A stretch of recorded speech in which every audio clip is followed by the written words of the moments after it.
Meni ljudi često kažu, Salko, lako je tebi snimati videoklipove kad ti stalno neko kritikuješ. Pa naravno da jes ljudi, zato što sam ja opozicija. Znači ja sam čitav život opozicija. Nikada nisam želio da pripadam vladajućoj klasi jer je najlakše biti opozicija. Opozicija stalno kritikuješ, samo posmatraš ko šta krivo radi i upozoriš ga, ali boga mi opozicija, ako si prava opozicija moraš isto tako reći, ako neko nešto dobro uradi, pohvalit ga.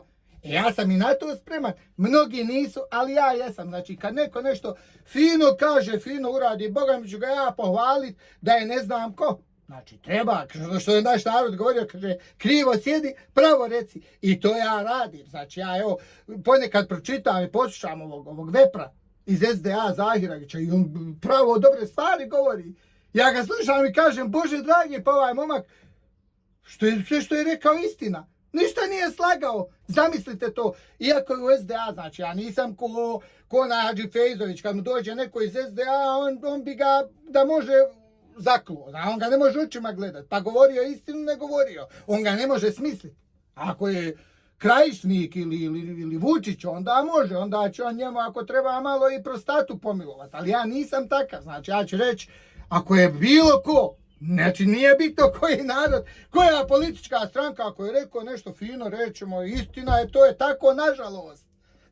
I sada slušam ja vepra i on stvarno nekad fino govori. Znači Milina ga slušati, istina, nažalost, sve što priča istina. Kritikuje ove, kritikuje one. Međutim, vepar pokušava nekako sve to, kao da su oni bili 30 godina negdje na Marsu, pa sad ih neko spustio i oni vidjeli to šta se događa, katastrofa, dajte ljudi da spašavamo. A oni napravili tu situaciju, zahvaljujući njima je tako. Znači oni su 30 godina, on i ta njegova prokleta stranka, 30 godina su stvari gurali po tepih. Nema zla kako nisu radili. Znači ne postoji. Od miniranja, one tužbe za genocid, za agresiju, pa do ubistva Memića kad se je to zataškavalo da ne bi onaj Kerovođa otišao u Prdekanu. Znači cijelu državu su oni digli na noge da ne bi otišao u zatvor. I sad on hoće da usisava po tom tepiju. Kao evo donijeli smo mi novi tepih, prostrli, a bacili tepih po smeću, po đubretu koje su oni proizveli. I sad oni metu gore usisavaju i govore kako bi mi to očistili. A i dalje za udara ono što su prije radili. Samo po tepih meli, gurali. I zato, moj dragi vepre, nikad ti nećeš promijeniti sliku ni stanje te svoje proklete stranke dok ne pogledate istini u oči. Znači vi se morate suočiti sa istinom. Jel razumiješ? Kao što su se Njemci u Drugom svjetskom ratu suočili sa istinom. Kao što se sad i ovi studenti u Srbiji suočavaju. Znači mora se nekad istini pogledati u oči. Jel razumiješ? Znači nisi ti kriv sve dok ti ne podržavaš zlo. Ti znaš da Vučić je želio da su Ratko Mladić i Novak Đoković na istoj deređi. Znači da su jedan i drugi bili borci za Srbiju. Međutim, studenti kažu ne, Novak Đoković je dobar, a ovo je ratni zločinac. Tako se to radi. Isto to morate uraditi i vi u SDA. Znači morate sve to što ste pomeli pod tepih, morate fino ovako podići i reći ovo je sve naše. Sve ovo sranje, ovo đubre, ovo zlo koje ovdje vidite, sve je to od nas. Sve smo mi to naslagali. I zahvaljujući tom zlu koje smo radili 30 godina svom narodu, doveli smo vlastiti narod skoro do istrebljenja. Pa da nas skoro nema, manje nas u Bosni nego u Njemačkoj. Sve zahvaljujući kriminalu, korupciji koje ste vi radili svom narodu. I ovi sad što su nastavili, oni su samo nastavili vašim stopama. Znači nisu oni izmislili toplu vodu. To su te vaše finese, jer većina ti koji danas vlada su naučili školu u vašoj stranci. I zato se tako dobro razumiju u sve to.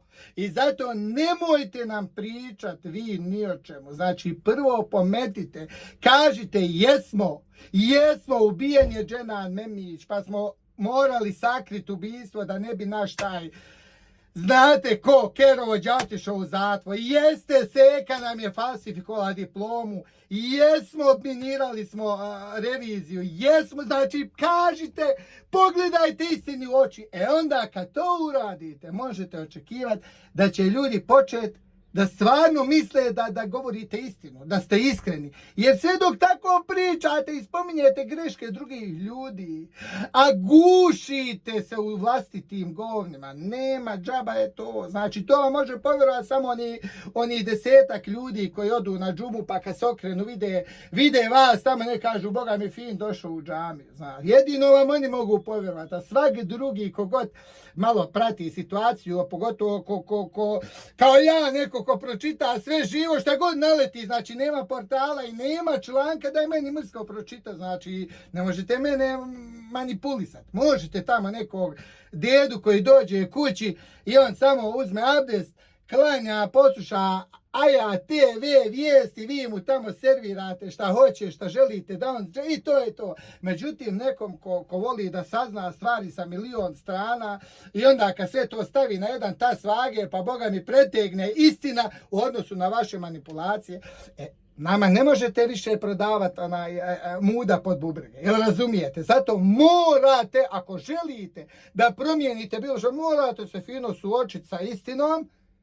Jer ako se vi suočite i ako niste vi krivi, kriv je samo onaj koji je uradio to zlo, a ti ako ga braniš, znači da si isti kao i on i da bi ti sutra uradio isto to, jel razumiješ? A sve dok kad čim se ogradiš, ti automatski nemaš s tim ništa, jel razumijete? Moraš samo se ogradiš.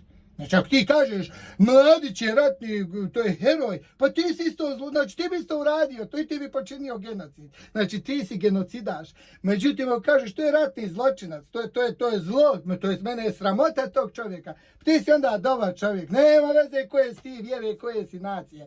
Jel razumiješ? Isto tako kod vas, isto tako kod svakog drugog naroda. Znači morate prvo očistiti to što ste uprljali, i onda možemo pričati dalje. Eto, toliko. Uglavnom, ja kao što rekao, ja ću nastaviti da budem opozicionar i dalje, jer je biti opozicija uvijek najslađe.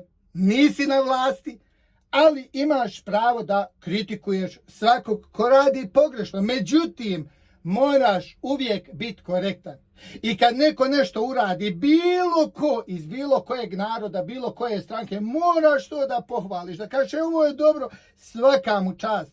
A neki, znaš, dobro, ovo što ovi moji rade, sve dobro, ono što oni rade, ništa ne valja. Tad više nisi opozicija, tad si naš, niko i ništa. Evo da se sad napit vode i malo radit, da mi ne bi, ne daj Bože, neko posao završio. Svako dobro. Vidimo se nekom drugom prilikom i nemojte zaboraviti da ostavite jedan lajkić za Salku.